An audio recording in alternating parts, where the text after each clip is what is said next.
नमस्कार प्यारे बच्चों।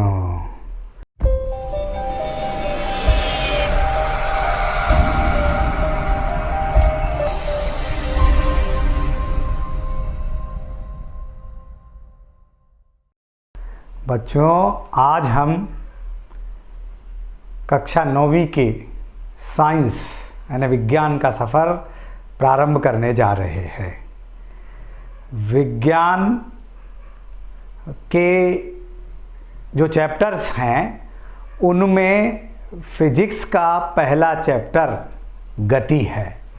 तो आज हम गति और विराम को समझने जा रहे हैं और गति और विराम वाले इस चैप्टर में ही हम इस बात को भी स्पष्ट करेंगे कि विस्थापन किसे कहते हैं, दूरी किसे कहते हैं, वेग किसे कहते हैं, चाल किसे कहते हैं, त्वरण किसे कहते हैं। ये सारी की सारी बातें इसी चैप्टर में समाहित हैं और साथ ही आपके सिलेबस में गति के समीकरण इक्वेशन ऑफ मोशन भी इन्वॉल्व हैं, हम उनका भी इसी चैप्टर में अध्ययन करेंगे। हालांकि गति और विराम ये दोनों ही विज्ञान के अंतर्गत आने वाले फिजिक्स की बहुत पुरानी शाखा है जिसको हम कहते हैं यांत्रिकी। यानी यांत्रिकी ही फिजिक्स की सबसे पुरानी ब्रांच है। यांत्रिकी में दो चीज़ें आती हैं, एक आता है विरामावस्था और दूसरी है गति अवस्था।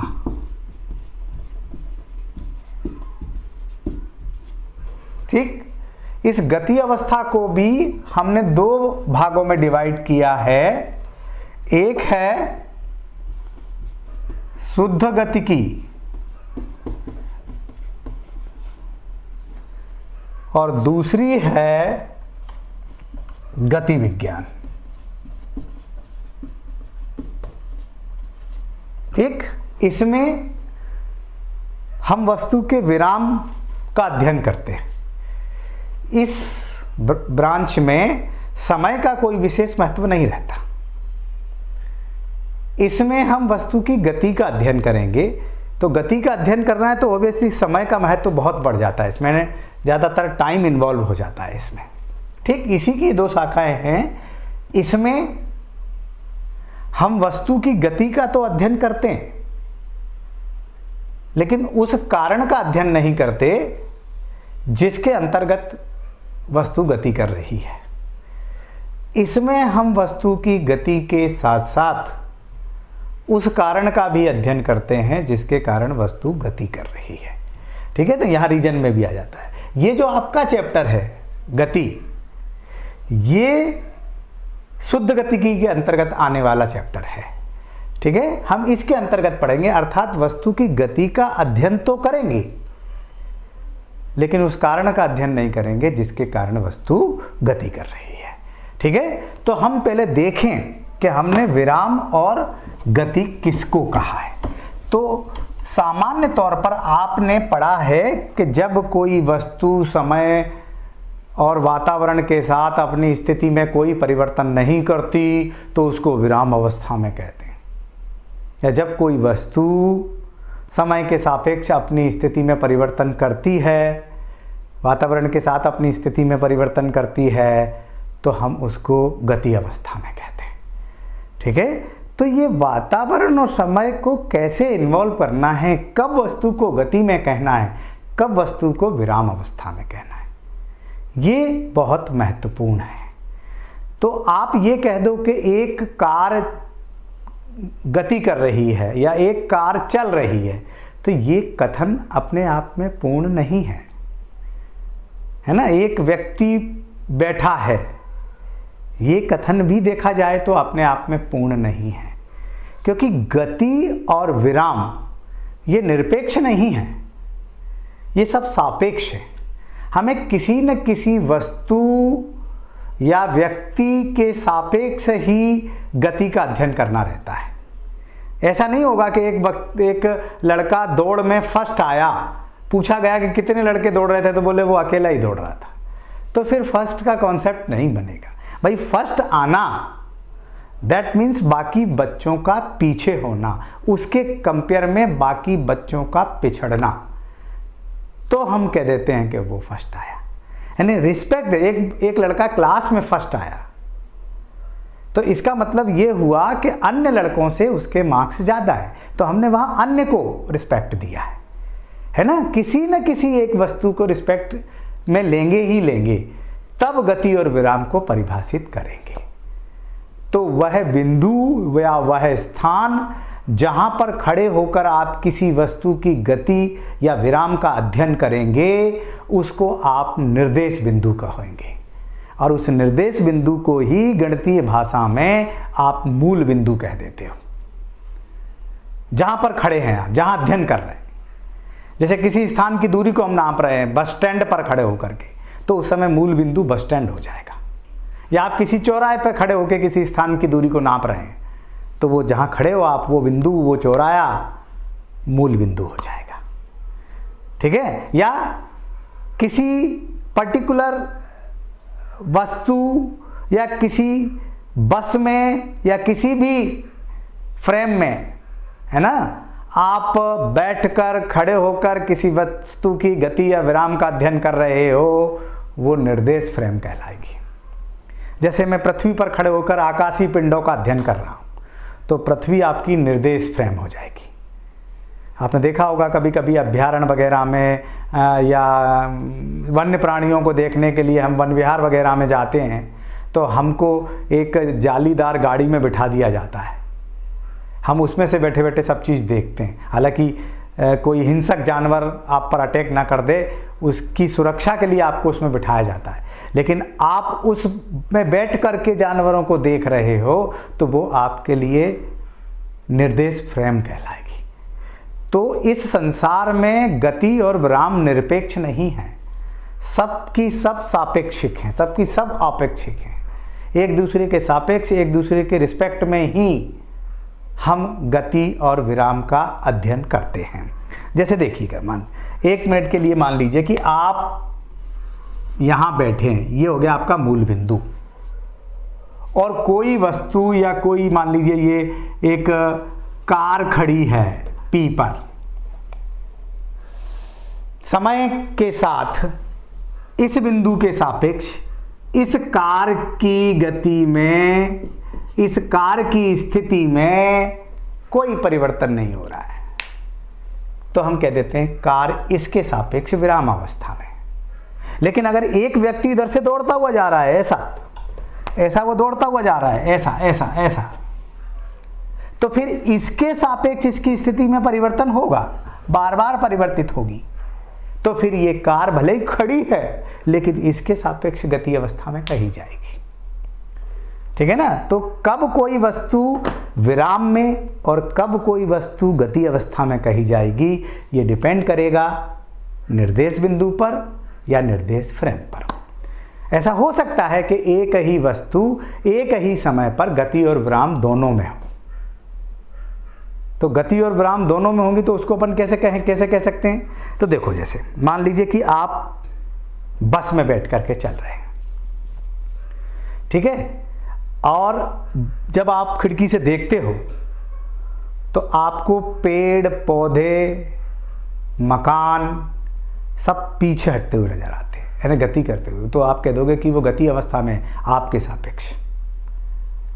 जबकि पास में सीट पर एक दूसरा व्यक्ति बैठा है आपके पास बस में, उसकी स्थिति में आपके सापेक्ष कोई परिवर्तन नहीं हो रहा, तो वो कहलाएगी कि वो विराम अवस्था में। मतलब जब आपकी दोनों के सापेक्ष स्थिति में कोई परिवर्तन नहीं होगा, तो वो विराम अवस्था में कही जाएगी। ठीक है। आप जो बस में बैठ करके चल रहे हो, एक ही समय की बात कर रहा हूं मैं, आप बस में बैठ करके चल रहे हो, तो पास में बैठे दूसरे व्यक्ति के सापेक्ष आप विराम अवस्था में, क्योंकि आप दोनों की स्थिति में कोई परिवर्तन नहीं हो रहा। लेकिन सड़क पर खड़ा हुआ व्यक्ति जब आपको देखेगा, तो सड़क पर खड़े व्यक्ति के सापेक्ष आपकी स्थिति में परिवर्तन होता है, तो आप कह दिए जाओगे कि आप गति अवस्था में हो। मतलब एक ही समय में कोई वस्तु विराम अवस्था में भी रह सकती है और गति अवस्था में भी रह सकती है। अंतर केवल इतना होगा कि जो निर्देश बिंदु है वो स्थिति बदल जाएगी, सापेक्ष बिंदु बदल जाएंगे, लेकिन आप एक ही साथ गति और विराम में रह सकते हो। जैसे आप एक दूसरे के सापेक्ष, दो लोग खड़े हो, आप मान लीजिए बैठे हो, एक कार में बैठे हो, तो आप दोनों की आपस में स्थिति में कोई परिवर्तन नहीं हो रहा है, तो एक दूसरे के सापेक्ष आप विराम अवस्था में कहे जाएंगे। लेकिन ये संपूर्ण पृथ्वी सूर्य की परिक्रमा कर रही है, तो उस सूर्य के सापेक्ष कार की स्थिति बदल रही है।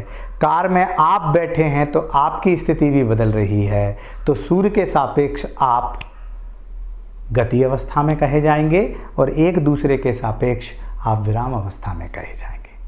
जब आप एक मोटरसाइकिल पर बैठ कर के चलते हैं और पीछे आपके साथ एक व्यक्ति और बैठा हुआ है, तो आप दोनों एक दूसरे के सापेक्ष विराम अवस्था में कहे जाएंगे, क्योंकि आप दोनों की स्थिति एक दूसरे के सापेक्ष नहीं बदल रही है।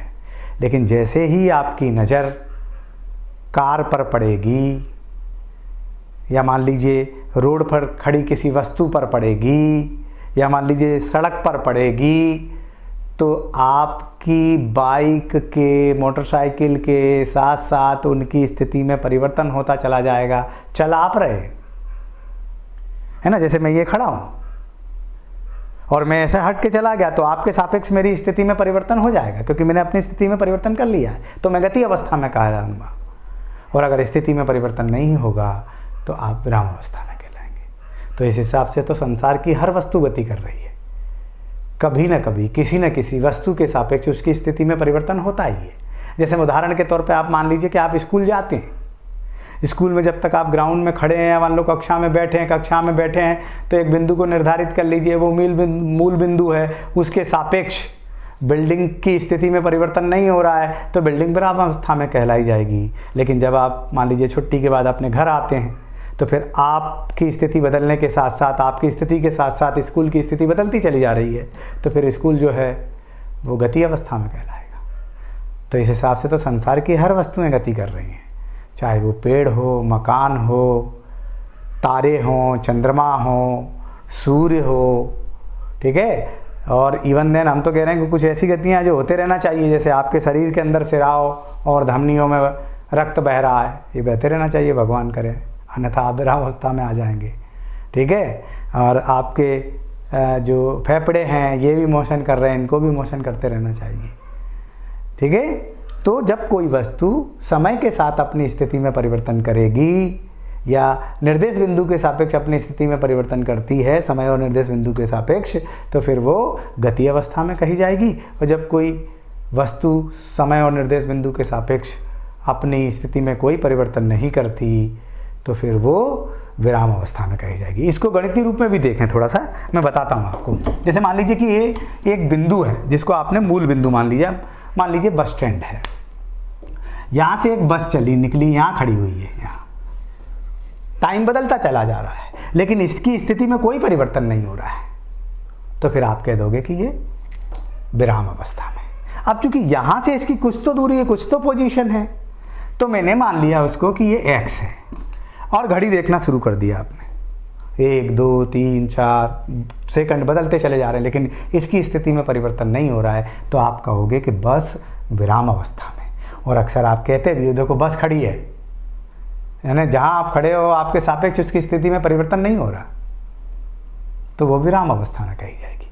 चूँकि इसकी कुछ पोजीशन मानना पड़ती है, तो ये x ले लिया मैंने। अभी x हो सकता है 10 मीटर भी हो, 20 मीटर भी हो, ये डिपेंड करता है स्थिति के अनुसार। अब मान लीजिए कि ये यहाँ से कुछ समय के बाद यहाँ आ गई, q पर आ गई, तो क्या ये स्थिति सेम है?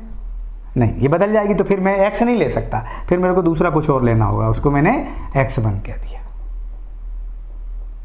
ठीक है। लेकिन यहाँ और यहाँ के समय में भी परिवर्तन हो जाएगा, अर्थात इसके सापेक्ष अब इस वस्तु की स्थिति में परिवर्तन हो रहा है, तो ये गति अवस्था में कही जाएगी।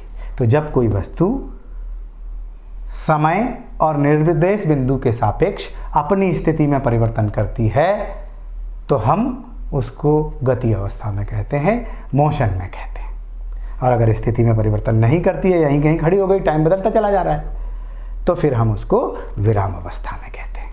ठीक है, तो परिभाषा के तौर पे आप कह सकते हो कि जब कोई वस्तु समय और निर्देश बिंदु के सापेक्ष अपनी स्थिति में परिवर्तन नहीं करती, वो विराम अवस्था में कही जाती है।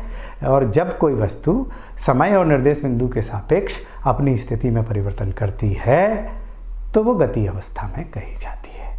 ठीक है, अब नेक्स्ट वीडियो में हम देखेंगे कि दूरी और विस्थापन की क्या परिभाषा है, क्या कॉन्सेप्ट है। ठीक है, नमस्कार।